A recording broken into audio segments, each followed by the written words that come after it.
नमस्कार। मैं सीए मनमोहन जिंदल।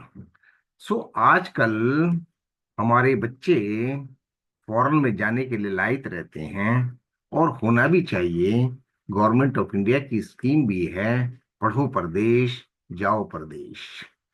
सो कई बार ऐसी स्थितियां पैदा होती हैं कि एनआरई डिजीज हो जाता है और उसका डिपॉजिट होता है एफसीएनआर बी में।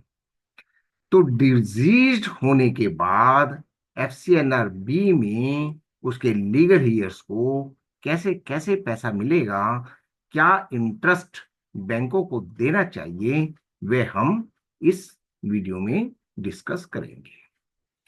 सो यहां पर ये जो interest payable on deposits of a disease FCNR B depositor जो मैं दिखा रहा हूं, वह as per RBI guidelines which is updated up to June 7, 2024।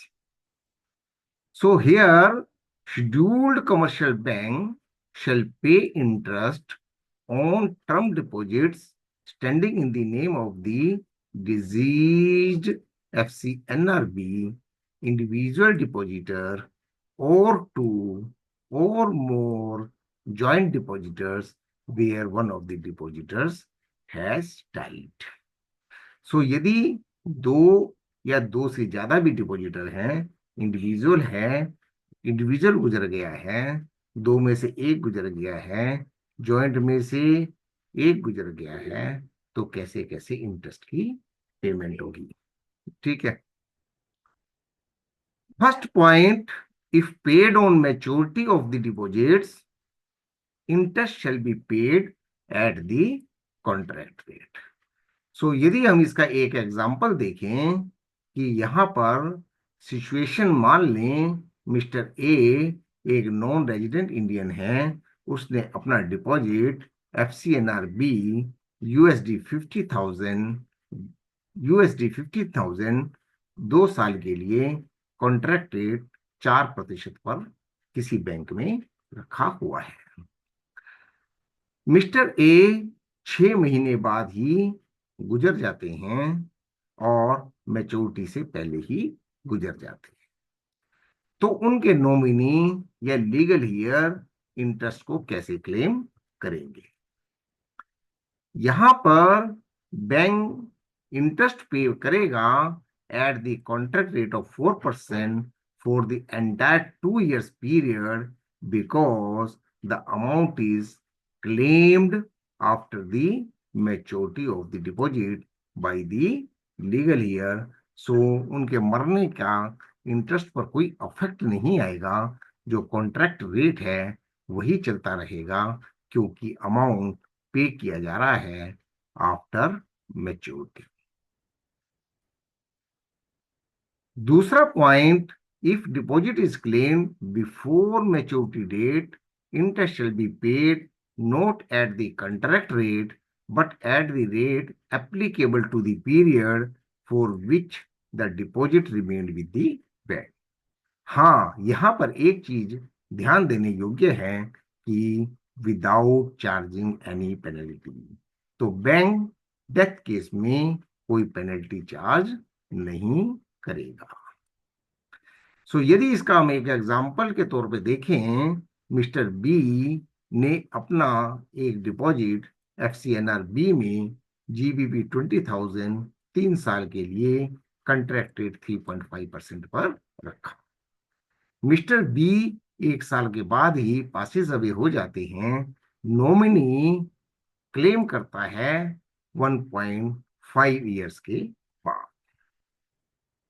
अभी मैच्योरिटी में और 1.5 साल बाकी है, तो यहां पर जो बैंक पे करेगा वो जो इंटरेस्ट 1.5 ईयर्स के लिए एप्लीकेबल है से 3% वह दे दिया जाएगा और टोटल अमाउंट इतना पे कर दिया जाएगा। तीसरी सिचुएशन यदि देखें, in case of depositor dies before the date of maturity but deposit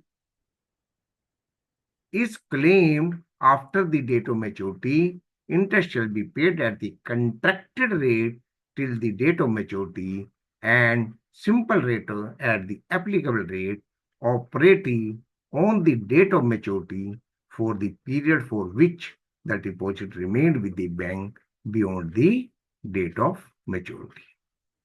so यदि इसका एग्जाम्पल में हम देखें कि मिस्टर सी ने FCNR-B डिपॉजिट USD 1 लाख 5 साल के लिए किसी बैंक में 5% पर एनम पर रखा। सी की डेथ 3 साल बाद हो जाती है, 2 साल अभी मैच्योरिटी में बचे हुए हैं, परंतु नॉमिनी ने क्लेम किया 5.5 साल बाद, 6 महीने आफ्टर मैच्योरिटी। तो यहां पर मैच्योरिटी तक उसको 5% रेट ऑफ इंटरेस्ट मिलेगा, और मैच्योरिटी की डेट पर जो सेविंग बैंक का रेट ऑफ इंटरेस्ट होगा वह, यदि मान लीजिए 1.5% है, तो 6 महीने के लिए वह मिल जाएगा, और कैलकुलेशन इस तरीके से रहेगी। फोर्थ पॉइंट में यदि हम देखें कि यदि death of the depositor after the date of maturity of the deposit, but interest rate operated on the date of maturity in respect of saving bank held under resident foreign currency account scheme shall be paid from the date of maturity till the date of payment. सो यदि इसके example हम देखें तो mister D ने FCNR-B deposit €30,000 2 साल के लिए 3.8% per annum पर रखा। डिपॉजिट मैच्योर हो गया 1 जनवरी 2025 को। डी पासिस अवे हुए 1 मार्च 2025 को, मतलब 2 महीने बाद, और क्लेम किया गया 1 अप्रैल 2025 को। सो applicable saving deposit rate under RFC account scheme, say 1.2% per annum, is paid from the date of maturity till the date of payment, say 3%. Means 1 जनवरी 2025 तक तो 3.8% ही मिलेगा, और उसके बाद का रेट ऑफ इंटरेस्ट उनको सेविंग बैंक के हिसाब से मिलेगा। पांचवी सिचुएशन, यदि claimants are resident, maturity proceeds shall be converted into Indian rupee on the date of maturity, and interest shall be paid for the subsequent period at the rate applicable to domestic term deposit of the similar maturity. So यदि का example देखें कि mister ई एक NRI हैं जिन्होंने FCNR-B deposit place किया है 40,000 USD for 3 years at 4.5% per annum. Mister ई 2 साल बाद ही पासिस अवे हो गए हैं, और क्लेम किया गया है 6 महीने के बाद आफ्टर मैच्योरिटी। तो मैच्योरिटी तक तो उनको कंट्रैक्ट रेट मिलेगा, और मैच्योरिटी पर उनके अमाउंट को उस एक्सचेंज रेट से जो उस दिन प्रवेल करता है उसे एक्सचेंज किया जाएगा इंडियन करेंसी में, और उस इंडियन करेंसी में रेट ऑफ इंटरेस्ट मिलेगा बाकी पीरियड के लिए सेविंग बैंक का। सो ये 5 सिचुएशंस हैं जो NRIs के काम आ सकती हैं, NRI नॉमिनीज के काम आ सकती हैं, NRIs लीगल हियर के काम आ सकती हैं। सो जानने में कोई बुराई नहीं, पढ़ना जरूरी है, तभी हम अपने पैसे की सुरक्षा कर पाएंगे। सो बहुत बहुत धन्यवाद, नमस्कार।